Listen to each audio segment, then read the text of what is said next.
ये कहानी है एक ऐसे प्राइवेट डिटेक्टिव की जिसने अपनी जिंदगी में अनगिनत मर्डर मिस्ट्रीज को सुलझाया है। लेकिन इस बार उसके सामने जो केस आता है वो पूरी दुनिया को हिलाकर रख देता है। सिनेमा शौकीन आप सभी का स्वागत करता है।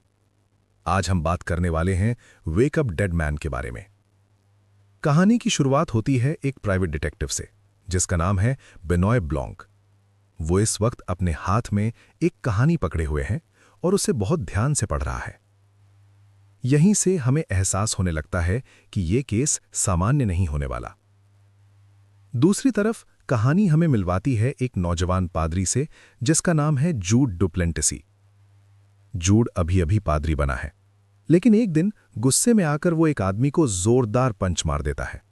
ये देखकर सब चौंक जाते हैं, क्योंकि सच्चाई ये है कि जूड पहले एक प्रोफेशनल बॉक्सर हुआ करता था। जैसे ही ये बात चर्च के बाकी लोगों तक पहुंचती है, उसके खिलाफ एक मीटिंग बिठाई जाती है। चर्च की पूरी काउंसिल जूड से सवाल करने लगती है। यहीं पर हमें जूड की पूरी बैक स्टोरी पता चलती है।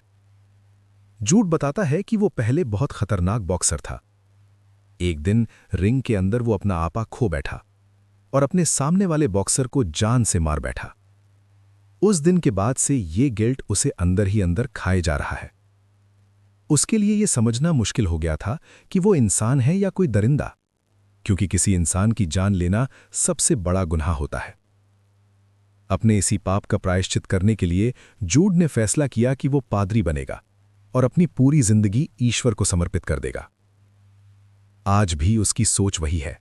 वो सच में अपनी पूरी जिंदगी भगवान के नाम करना चाहता है। लेकिन जो आज हुआ वो गुस्से में हुआ। जूड मानता है कि उसके अंदर अब भी वो बॉक्सर जिंदा है जो खतरे या गुस्से के समय अपने आप बाहर आ जाता है। काउंसिल उसकी बातें ध्यान से सुनती है। इसके बाद जूड को बाहर भेज दिया जाता है इंतजार करने के लिए। अंदर काउंसिल आपस में चर्चा करती है। थोड़ी देर बाद पादरी लैंगस्ट्रम बाहर आता है और जूड से बात करता है। जूड उससे माफी मांगता है। वो कहता है, मुझे बस एक आखिरी मौका चाहिए।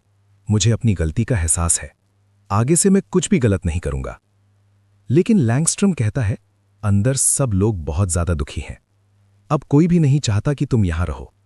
तुमने जो किया है उसने पूरे पादरी समाज को शर्मसार कर दिया है। यह सुनकर जूड पूरी तरह टूट जाता है। तभी लैंगस्ट्रम कहता है, तुम्हारे पास अब सिर्फ एक ही रास्ता है। न्यूयॉर्क के पास एक छोटा सा टाउन है। अगर तुम चाहो तो मैं तुम्हें वहां एक छोटे से चर्च में भेज सकता हूं। उस चर्च का मालिक है जेफरसन विक्स, जो उस टाउन में काफी मशहूर है। तुम वहां जाओ और उसके अंडर काम करो। जूड इस फैसले को मान लेता है और कुछ ही समय बाद वो उस छोटे से टाउन में पहुंच जाता है। जैसे ही वो चर्च के अंदर कदम रखता है, वो देखता है कि चर्च का क्रॉस गायब है, जो कि काफी अजीब बात है। तभी वहां जेफरसन विक्स आ जाता है। जूड को देखते ही वो कहता है, तो तुम मेरी जगह लेने आए हो? जूड तुरंत जवाब देता है, नहीं, मैं तो बस आपके अंडर काम करने आया हूं। और यहीं पर कहानी एक नई दिशा में मुड़ने लगती है। तभी कहानी में एंट्री होती है एक औरत की जिसका नाम है मार्था। मार्था ही इस पूरे चर्च की देखभाल करती है। चर्च में अगर किसी भी चीज की जरूरत पड़े तो इंतजाम वही करती है। डोनेशन से लेकर अकाउंट्स तक सब कुछ उसी के हाथ में है। इसी दौरान जेफरसन विक्स जूड से कहता है, जब तुम यहां आ ही चुके हो तो चलो मेरा कन्फेशन लो।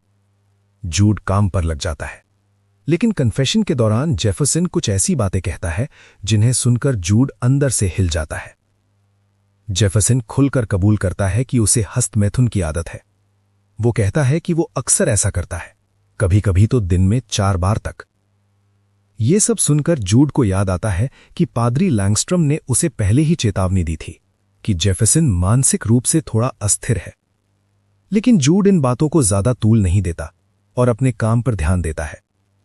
इसके बाद वो सबसे पहले मार्था से मिलने जाता है, क्योंकि वही चर्च के पैसे संभालती है।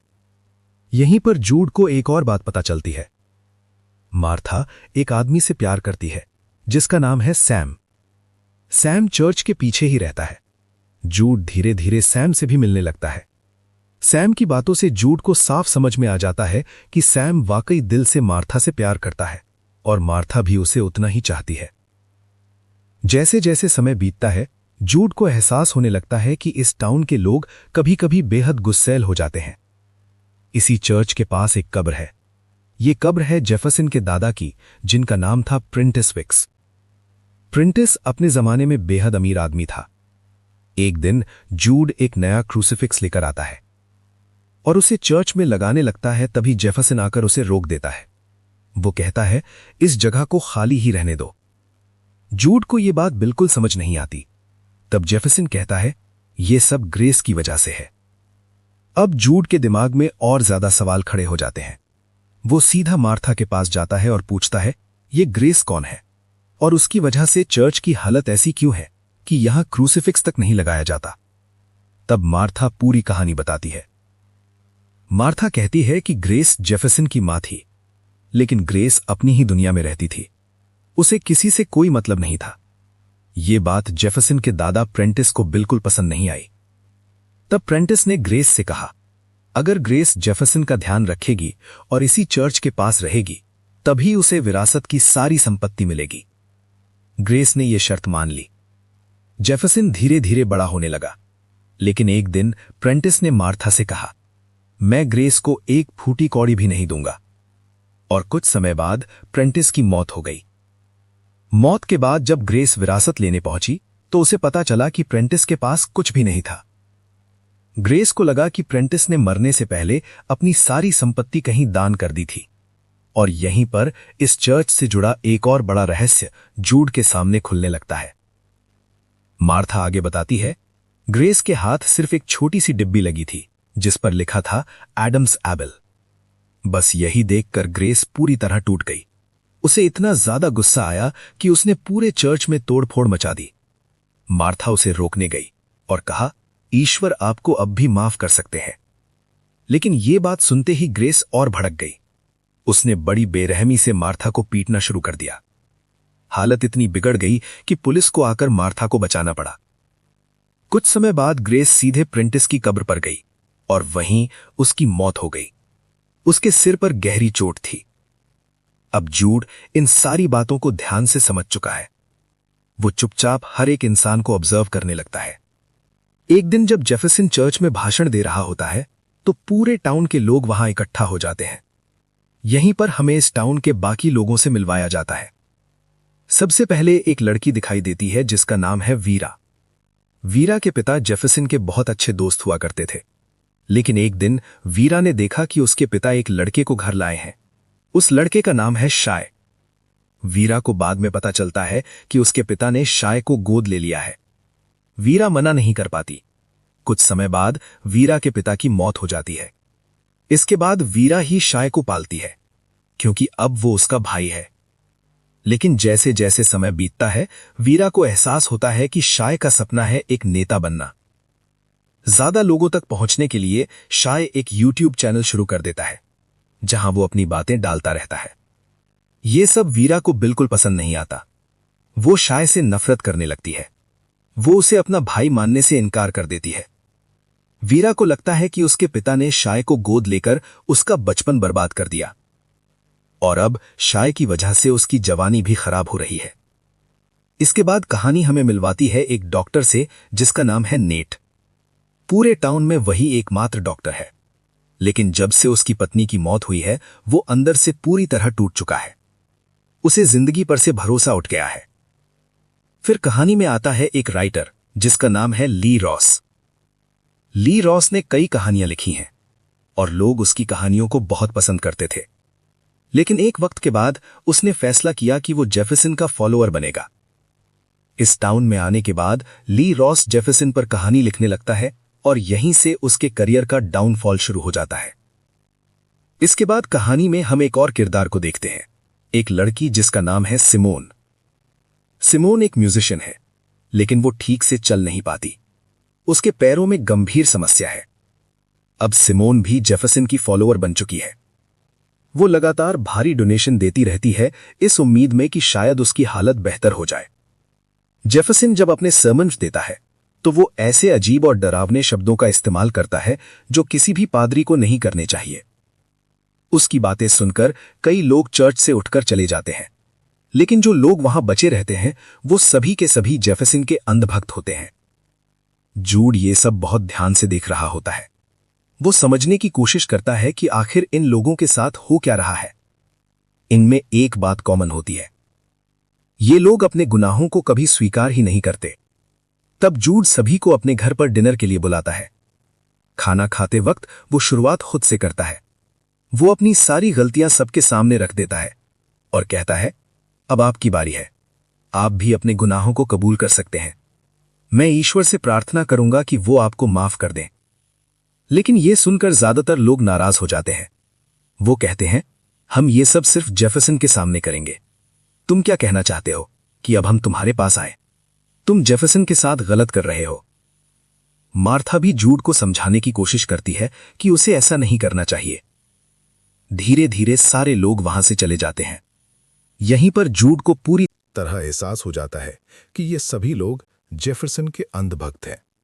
लेकिन अब एक इंसान कन्फेस करना चाहता है और वो है मार्था। अगले ही दिन मार्था अपनी जिंदगी का सबसे बड़ा राज कन्फेस करती है। ये सच इतना बड़ा होता है कि उसे सुनकर जेफरसन तक हिल जाता है। इसके बाद जेफरसन खुद जूड के पास आता है और कहता है कि मैं फिर से कन्फेस करना चाहता हूं। और वो एक बार फिर उसी बात से शुरुआत करता है कि उसने फिर से हस्तमैथुन किया है। ये सुनते ही जूड का सब्र टूट जाता है। वो जेफरसन से कहता है, तुम एक ढोंगी हो, एक पाखंडी हो।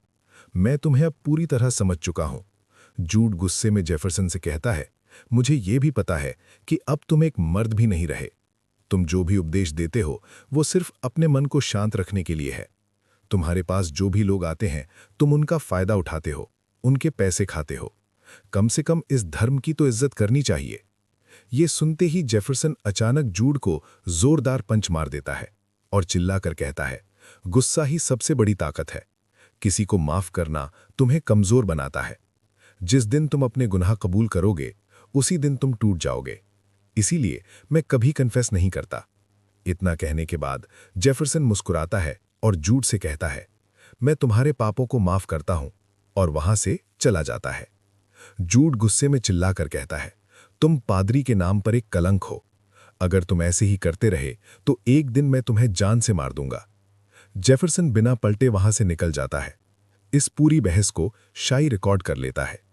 कुछ समय बाद जूड मार्था के घर जाता है उससे बात करने के लिए। लेकिन वहां वो देखता है कि सारे लोग इकट्ठा बैठे हैं और जेफरसन सबसे बात कर रहा है। जैसे ही जूड को देखता है वो गुस्से में उस पर एक किताब फेंक कर मारता है। जूड वहां से निकल जाता है। बगल के बार में जाकर वो शराब पीता है। नशे की हालत में वो एक वुल्फ स्टैचू उठाता है, गुस्से में उस स्टैचू को तोड़ देता है और सीधा चर्च के पास पहुंच जाता है। वो टूटे हुए स्टैचू को चर्च की तरफ फेंक देता है, जिससे चर्च का एक कांच टूट जाता है। अगले दिन फिर से सारे लोग चर्च में इकट्ठा होते हैं। जेफरसन अपना भाषण शुरू करता है। कुछ देर बोलने के बाद वो अपने प्राइवेट रूम में चला जाता है और जूड से कहता है, आगे की कार्यवाही तुम संभालो। जूड जब वहां जाकर काम संभाल रहा होता है तो वो देखता है जेफरसन उस कमरे में जमीन पर गिरा पड़ा है। जूड उसके पास जाता है, कुछ देर उसे देखता है, तभी बाकी लोग भी ऊपर आ जाते हैं। सब देखते हैं कि जूड के हाथों पर खून लगा हुआ है और जेफरसन की पीठ में एक खंजर घुसा हुआ है। ये देखकर मार्था चीखने लगती है। सब लोग उसे संभालते हैं। मार्था कहती है, जरा उस खंजर को देखो, उस पर शैतान बना हुआ है, सेटर। ये शैतान का काम है। तभी वहां पुलिस पहुंच जाती है। यहीं पर हमें पुलिस चीफ से मिलवाया जाता है।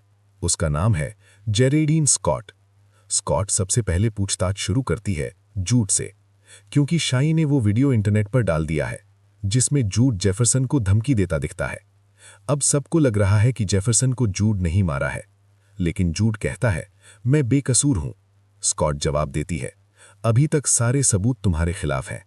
तुम अब इस टाउन को छोड़कर नहीं जा सकते। जूड वापस चर्च आता है। ईश्वर के सामने बैठकर वो प्रार्थना करता है, सच्चाई को सामने लाओ। और तभी कहानी में एंट्री होती है एक डिटेक्टिव की, बेनॉइट ब्लैंक। बेनॉइट जूड से कहता है, मुझे मार्था ने हायर किया है। डिटेक्टिव आगे कहता है, मैं एक प्राइवेट डिटेक्टिव हूं और मैं पूरी कोशिश करूंगा कि सच्चाई दुनिया के सामने आए। जूड तुरंत कहता है, मैंने जेफरसन को नहीं मारा। डिटेक्टिव जवाब देता है, ऐसा हो सकता है, मुझे तुम पर भरोसा है। लेकिन मैं चाहता हूं कि तुम मेरी मदद करो ताकि हम सच्चाई तक पहुंच सकें। जूड मान जाता है। सबसे पहले दोनों जेफरसन की लाश देखने जाते हैं। डिटेक्टिव ध्यान से उस खंजर को देखता है। जूड कहता है, ऐसा ही एक खंजर मैंने उस रात बार में देखा था जब मैं शराब पी रहा था। इसके बाद दोनों उसी बार में पहुंचते हैं। बारटेंडर बताता है, ये खंजर हमारे बार का नहीं है।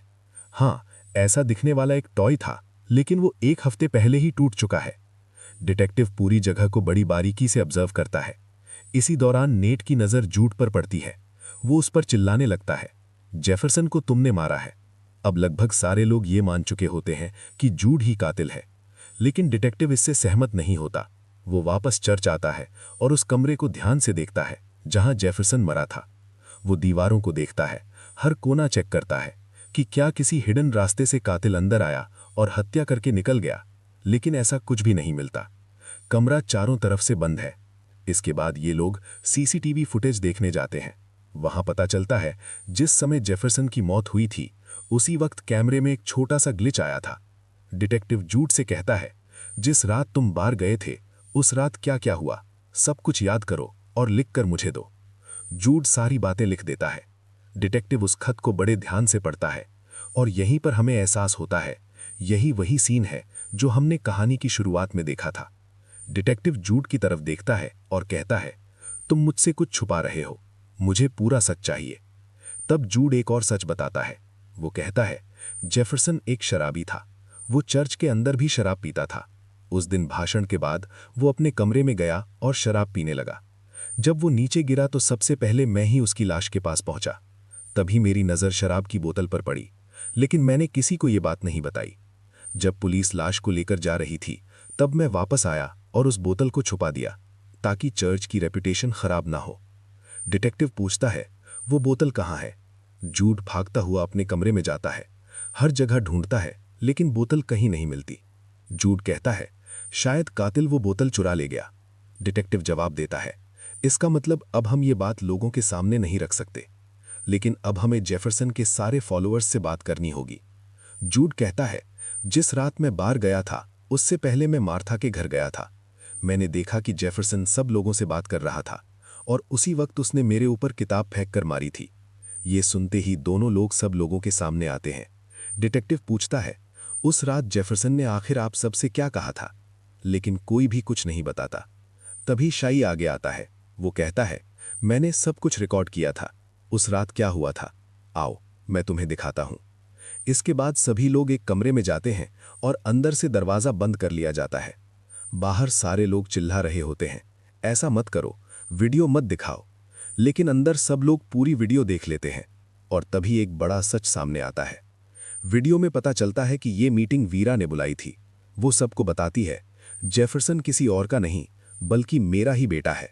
वो आगे कहती है, जेफरसन ने मेरे पिता से कहा था कि वो उसके बेटे को पाले क्योंकि वो दुनिया को सच्चाई नहीं बता सकता था, और वीरा के पिता इसके लिए मान भी गए थे।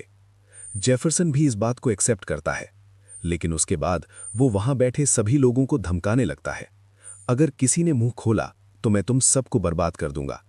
फिर वो एक और धमकी देता है, इस हफ्ते के बाद मैं इस चर्च को हमेशा के लिए बंद कर दूंगा। लेकिन फिर भी कोई कुछ नहीं बोलता। इसी बीच शाई बोलता है, मेरे पिता को एक खजाने के बारे में पता चला था, करीब $80 मिलियन का खजाना। वो मेरे दादाजी का था, लेकिन मुझे बताने से पहले उनकी मौत हो गई। मेरे पास सिर्फ एक क्लू है, एडम्स एप्पल। लेकिन खजाना कहाँ है मुझे नहीं पता। वो डिटेक्टिव से कहता है, तुम उसे ढूंढो, मैं तुम्हें उसमें से एक हिस्सा दूंगा।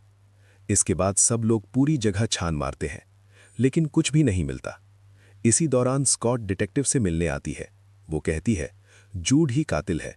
मैंने पूरे सीसीटीवी फुटेज देखे हैं। जब जेफरसन गिरा तो सबसे पहले जूड ही उसके पास गया और 9 सेकंड बाद बाकी लोग आए। जूड ही वो आदमी है जिसने जेफरसन को स्टैब किया है। मैं उसे अरेस्ट करने वाली हूं। दूसरी तरफ हम देखते हैं जूड पूरी तरह टूटा हुआ जंगल में पैदल चल रहा है। तभी वो देखता है जेफरसन की कब्र टूटी हुई है और जेफरसन जिंदा होकर कब्र से बाहर निकलता है। वो जंगल की तरफ भागता है। रास्ते में एक आदमी का गला पकड़ता है और उसे घसीटते हुए ले जाता है। ये सब देखकर जूड हैरान रह जाता है। वो उसके पीछे भागता है, फिसलता है, गिरता है, फिर उठता है। जैसे ही वो जंगल के अंदर जाता है, अचानक एक जोरदार मुक्का उसके चेहरे पर लगता है और जूड बेहोश होकर गिर जाता है। कुछ देर बाद जब उसकी आंख खुलती है, वो देखता है उसके सामने सैम की लाश पड़ी है। किसी ने उसे स्टैब कर दिया है। डर के मारे जूड भागता है। तभी वहां पहुंचती है स्कॉट और उसके साथ डिटेक्टिव भी। स्कॉट को लगता है ये मर्डर भी जूड ने ही किया है।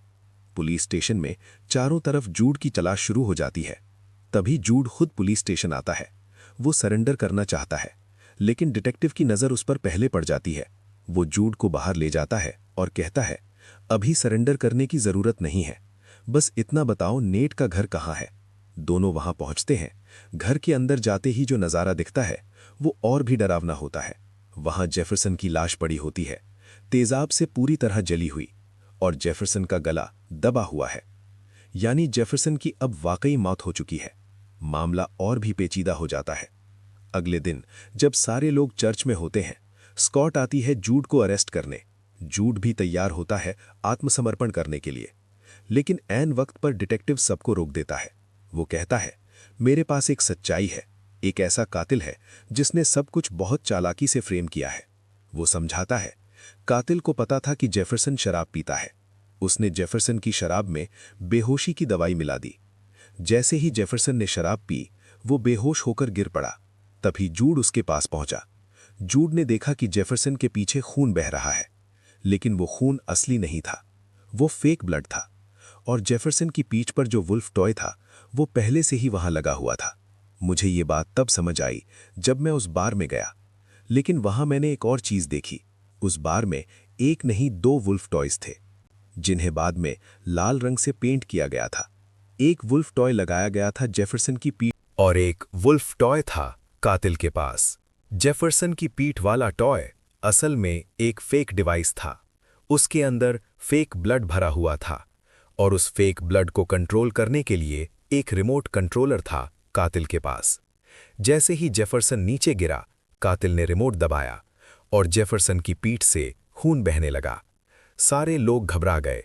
सबकी नज़र सिर्फ जेफरसन पर थी, और यहीं इस डिस्ट्रैक्शन का फायदा उठाया नेट ने। नेट को पूरा भरोसा था कोई भी उस पर शक नहीं करेगा, क्योंकि वो एक डॉक्टर था। उसने जूड से कहा, तुम किसी चीज को मत छूना। जूड पीछे हट गया और नेट जेफरसन की लाश के पास गया। उसने अपने पास रखा दूसरा वुल्फ टॉय निकाला और जेफरसन को सच में स्टैब कर दिया। यानी असली कातिल नेट था। ये सुनते ही सारे लोग हैरान रह जाते हैं। लेकिन तभी एक और सवाल उठता है कि अगर नेट ने जेफरसन को मारा, तो फिर जेफरसन जिंदा कैसे हुआ और उसने नेट को कैसे मार दिया? ये सब बहुत सुपरनैचुरल लगता है। डिटेक्टिव कहता है, मैं अंधविश्वास में यकीन नहीं करता, लेकिन यहां आकर मैं भी फेल हो गया हूं। मैं ये तो साबित कर सकता हूं कि जेफरसन को नेट ने मारा, लेकिन उसके बाद जो हुआ उसका जवाब मेरे पास भी नहीं है। वो साफ कहता है, मैं इस केस को पूरी तरह सॉल्व नहीं कर सकता। शाई ने ये सब रिकॉर्ड कर लिया है। वो बाहर आकर सबको बताता है कि कातिल का पता चल गया है, लेकिन जो आगे हुआ उसे दुनिया का सबसे बड़ा डिटेक्टिव भी नहीं समझा पाया। ये बात तेजी से ट्रेंड करने लगती है। हर जगह लोग इसी केस की बात कर रहे होते हैं। इसी बीच स्कॉट डिटेक्टिव के पास आती है। वो कहती है, मुझे पता है तुम झूठ बोल रहे हो। तुम चमत्कारों में कभी विश्वास नहीं करते। तुम्हारे पास शायद इसका जवाब है। इतना कहकर वो चली जाती है। तभी मार्था आती है। वो डिटेक्टिव को देखती है और कहती है, तुमने सारी गुत्थी सुलझा ली है। डिटेक्टिव कहता है, हाँ, लेकिन अब तुम्हें जूड के पास जाकर सब कुछ कन्फेस करना चाहिए। यही तुम्हारे लिए ठीक होगा। मार्था मान जाती है। वो जूड के पास जाती है और कहती है, मैंने जो कुछ भी किया इस चर्च को बचाने के लिए किया। वो बताती है, प्रेंटिस के पास $80 मिलियन की प्रॉपर्टी थी। उसी पैसों से उसने एक हीरा खरीदा और मेरे सामने उस हीरे को निगल लिया और कहा, ग्रेस को मैं एक फूटी कौड़ी नहीं दूंगा। हीरे को निगलने की वजह से प्रेंटिस की मौत हो गई, लेकिन उसे पता था कि उसकी पूरी संपत्ति उसके साथ कब्र में चली जाएगी। कुछ समय बाद ग्रेस को पता चला कि प्रेंटिस ने एक हीरा खरीदा था। तभी वो हीरे को ढूंढने के लिए चर्च आई और पूरे चर्च को तबाह कर दिया। तब मैं उसके पास गई और मैंने कहा, मुझे पता है हीरा कहाँ है, लेकिन मैं तुम्हें कभी नहीं बताऊंगी। ये सुनते ही वो मुझ पर टूट पड़ी। उसने मुझे बुरी तरह पीटा। मैंने 60 साल इस राज को अपने अंदर दफन करके रखा, लेकिन जिस दिन जूड यहां आया और उसने कहा सबको अपने गुनाह कन्फेस करने चाहिए, उसी दिन मैंने तय कर लिया कि अब मैं सच्चाई बताऊंगी। मैं चर्च के अंदर आई और सब कुछ कन्फेस कर दिया, लेकिन तभी मुझे एहसास हुआ मैंने गलत पादरी के सामने कन्फेस कर दिया था। मैं जूड के सामने कन्फेस करना चाहती थी, लेकिन उस वक्त वहां पर जेफरसन बैठा था। ये राज सुनते ही जेफरसन पूरी तरह पागल हो गया। उसने सबके सामने ऐलान कर दिया कि 1 हफ्ते के अंदर मैं इस चर्च को बंद कर दूंगा। मैं डर गई और मैंने तय कर लिया किसी भी कीमत पर मुझे चर्च को बचाना है। मैं सीधे नेट के पास गई। नेट भी जेफरसन से नफरत करता था, क्योंकि जेफरसन ने उसे भी धमकी दी थी। नेट मान गया। मुझे जेफरसन की हर आदत पता थी। मैंने उसकी शराब में बेहोशी की दवाई मिला दी। उसके कपड़ों पर मैंने ही वुल्फ टॉय लगाया और फेक ब्लड भी मैंने ही सेट किया। बाकी सब प्लान के मुताबिक हुआ। जेफरसन मार दिया गया, लेकिन यहीं से असली प्लानिंग शुरू हुई।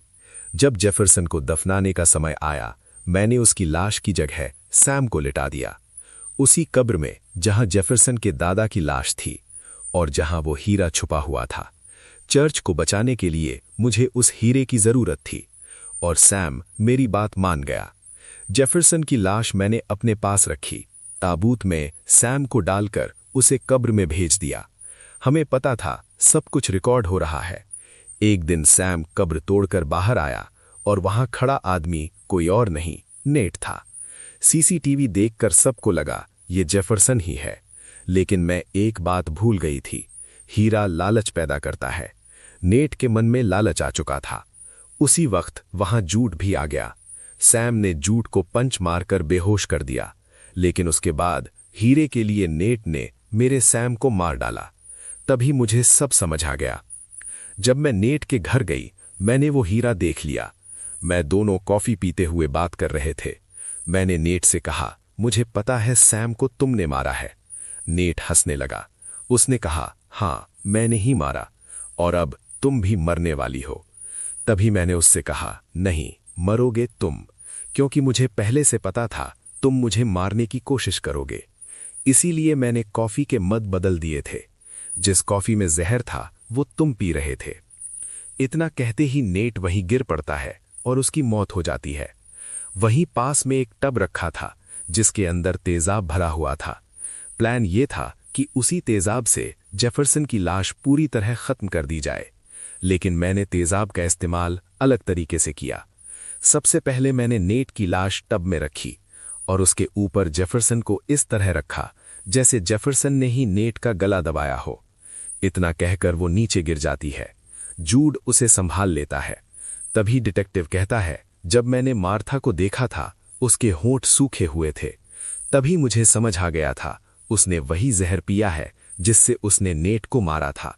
वो खुद भी अपनी जान दे रही है, क्योंकि ये गिल्ट वो और सह नहीं पा रही थी। मार्था अपने आखिरी शब्दों में कहती है, फादर, मुझे माफ कर दीजिए, लेकिन जो कुछ भी मैंने किया इस चर्च को बचाने के लिए किया। इतना कहते ही वो दम तोड़ देती है और उसके हाथ से हीरा नीचे गिर जाता है। जूड और डिटेक्टिव उसे देखते हैं। डिटेक्टिव पीछे हटता है और कहता है, इस हीरे से मेरा कोई लेना देना नहीं। वो वहां से चला जाता है।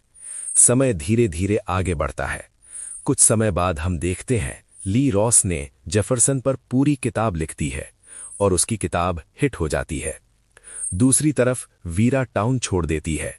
अब वो शाई से अलग रह रही है। सिमोन अब अपने ऊपर ध्यान दे रही है। वो किसी चमत्कार की उम्मीद नहीं कर रही। इसी बीच शाई गुस्से में आता है। वो जूड और डिटेक्टिव से कहता है, मुझे हीरे के बारे में सब कुछ पता चल गया है।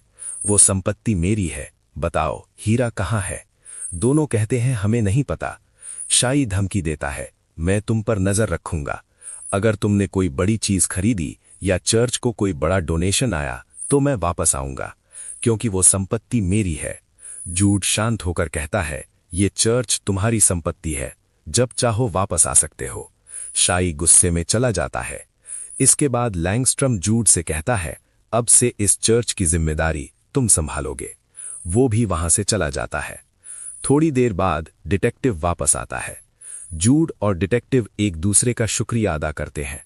जूड कहता है, जब चाहो आना, मुझसे बात करना। डिटेक्टिव मुस्कुराता है और चला जाता है। समय बीतता है और एक दिन जूड उस खाली जगह पर नया क्रॉस लगवाता है। तभी हमें पता चलता है उस क्रॉस के अंदर ही वो हीरा छुपा हुआ है। एक ऐसी सच्चाई जो सिर्फ जूड जानता है। और इसी के साथ ये फिल्म यहीं पर खत्म हो जाती है।